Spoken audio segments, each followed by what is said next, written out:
সংসারের কাজবাজ আগে তেমন ভাল লাগতো না, কিন্তু যখন সংসারের প্রত্যেকটা কাজকে আমি ভালোবেসে করি, এখন না সংসারের প্রত্যেকটা কাজ আমার ভীষণ ভীষণ ভাল লাগে।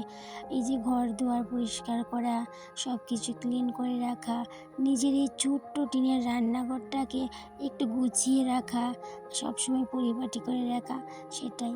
তো যাই হোক বন্ধুরা, অনেক কথা হবে, তার আগে বলো তোমরা সবাই কেমন আছো? আশা করছি রাধা মাধবের কৃপায় সবাই ভালো আছো।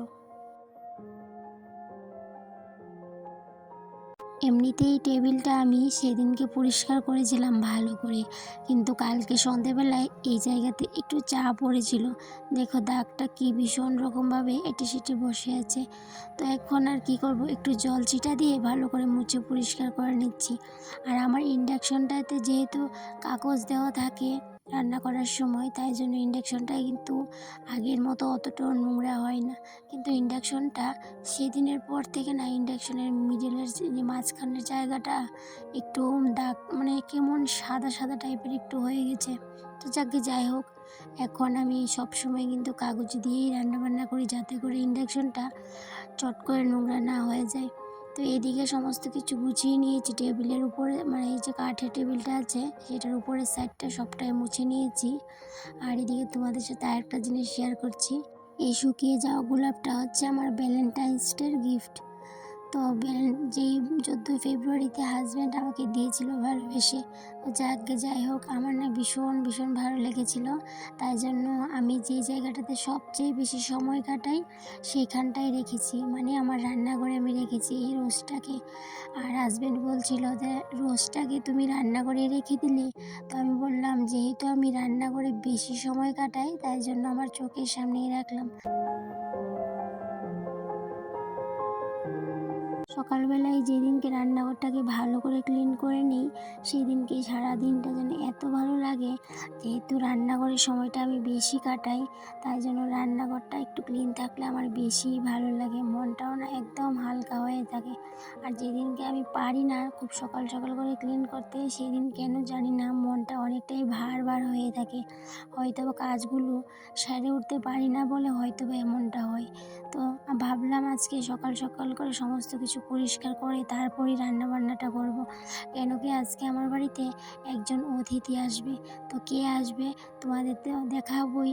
তার আগে রান্নাঘরটাকে ভালো করে ক্লিন করে মেকওভার করে নেব। আমার এই ছোট্ট টিনের রান্নাঘরটাকে মেকওভার করতে আমার ভীষণ ভালো লাগে। তবে আমার ছোট্ট টিনের রান্নাঘরটার মধ্যে তেমন কোনো দামি জিনিস নেই, কিন্তু যেটুকু আছে সেইটুকু দিয়েই গুছিয়ে গেছে একটু পরিপাটি করে রাখার চেষ্টা করি। তো এইদিকে আমি ইন্ডাকশনটা, টেবিলটা মুছে, গ্যাস ওভেনটাও মুছে নিয়েছি। তারপর ঘরটাকে ঝাড় দিয়ে ঘরটাকে মুছে নিয়েছি, তবে তেমন করে মুছতে পারিনি। এইদিকে আমি ভাবলাম চাটা খাওয়া হয়ে যাক, তারপর আর কি রান্নাঘর পরিষ্কার করব, রান্না করব, সমস্ত কিছু এই যে একসাথেই করব। তো এইদিকে সকাল সকাল নিয়ে চলে আসলো মাংস। ওই যে বললাম অতিথি আছে আজকে আমার বাড়িতে, অতিথি আসবে। তবে অত শত অতিথি আসবে না, শুধুমাত্র একজনই অতিথির নিমন্ত্রণ।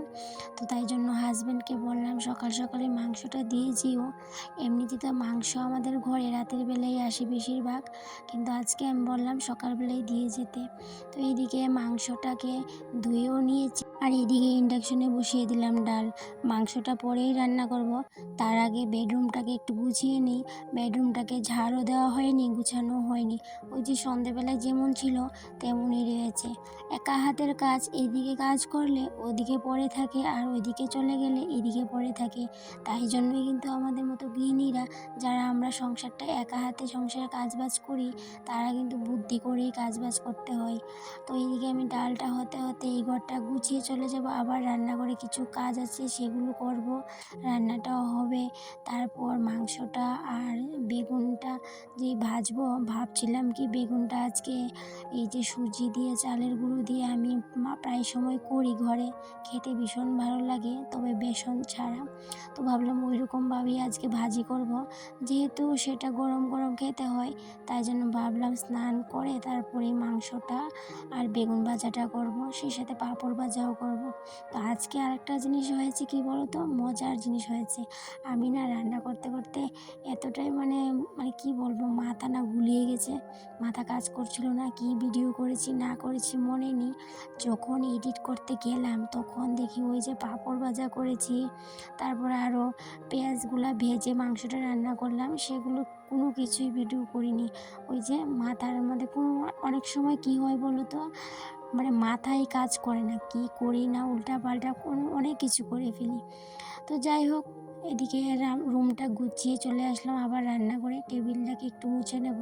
তবে টেবিলটাকে আজকে অতটাও ভালো করে মুছতে হবে না, যেহেতু এই যে গত দুদিন আগে এই টেবিলের সমস্ত কিছু নামিয়ে আমি ভালো করে পরিষ্কার করেছিলাম।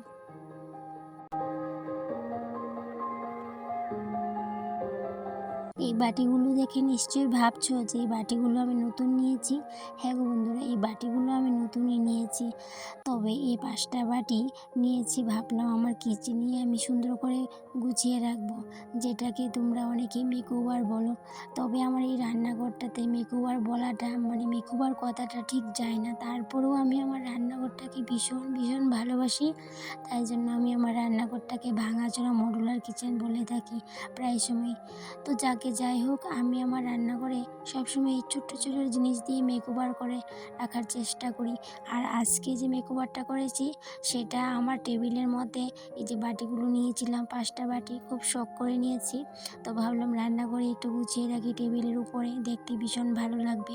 আর এদিকে আমার এই ছোট্ট ঝুড়ির মতো একটা নিয়ে এসেছিলাম, সেই মানে অনেক দিন আগেই নিয়েছিলাম, দুটো নিয়েছিলাম, একটা আমি কিচেনে নিয়ে এসেছি আর একটা আমি রেখেছি আমার শোকেজে রেখেছি, আমার সাজগোজের জিনিস রেখেছি। আর ছোট্ট যে ঝুড়িটা সেটা আমি রান্না করে নিয়ে এসেছি, সেটার মধ্যে আমি ছোট্ট ছোট্ট আর্টিফিশিয়াল যে প্ল্যান্টগুলো আছে সেগুলো রেখেছি, দেখতে না ভীষণ রকমভাবে ভালো লাগে।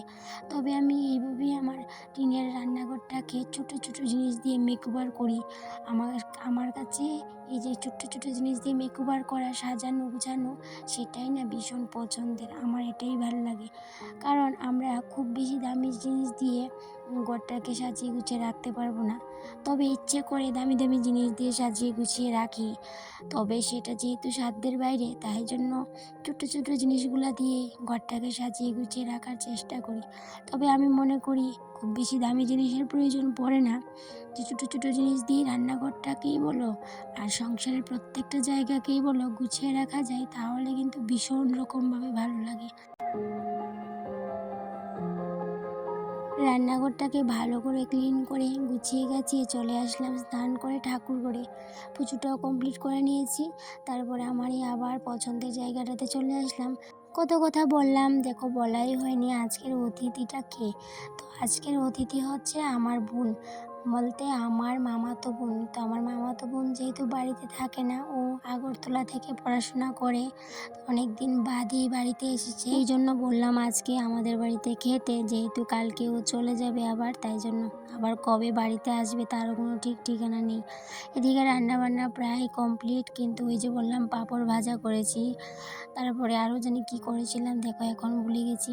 কিছু মানে করতেই মানে ভিডিওগুলো করতেই ভুলে গেছিলাম। যাই হোক, যতটুকু করেছি ততটুকুই তোমাদের সাথে শেয়ার করেছি। এদিকে সবারই খাওয়া দাওয়া শেষ, আর এখন শুধু আমি আর আমার বোন বসে আছি। সবাই কিন্তু বোনের সাথেই বসেছিল, বোনকে ফেলে উঠে গেছে আর বোন নিশ্চিন্ত মনে খাচ্ছে।